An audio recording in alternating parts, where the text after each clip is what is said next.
Hi friends, I know that your New Year's resolution was to never miss church, ever. But in case you did, I'm Jason, and here's your rhythm recap.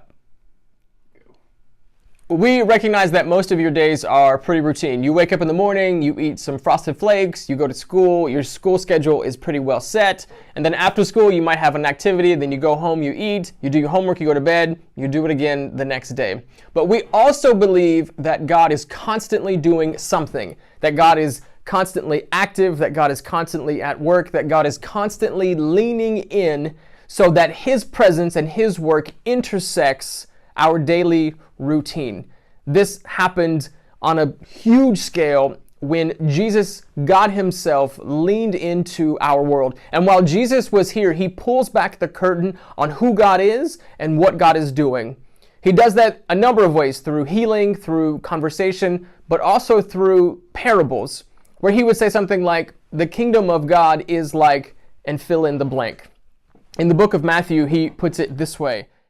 In chapter 14, verses 44 through 46, He says, "The kingdom of heaven is like treasure hidden in a field. When a man found it, he hid it again, and then in his joy went and sold all he had and bought that field." Verse 45, again, "The kingdom of heaven is like a merchant looking for fine pearls.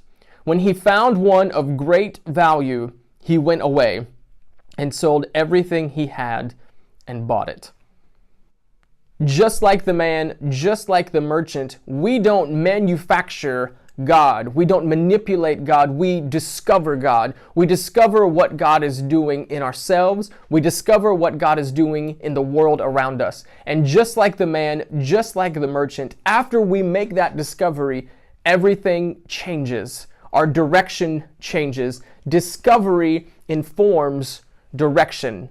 And so just like the man who discovers the treasure and the merchant who discovers the fine pearl, you and I are able to discover what God is doing in the world around us.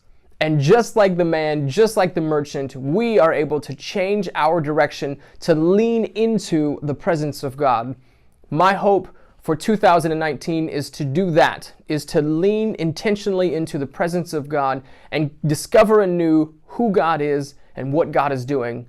I hope you will join us as the Broadway Student Ministry as we lean into God's activity together and make sure that our normal routine constantly intersects who God is and what He's doing in the world.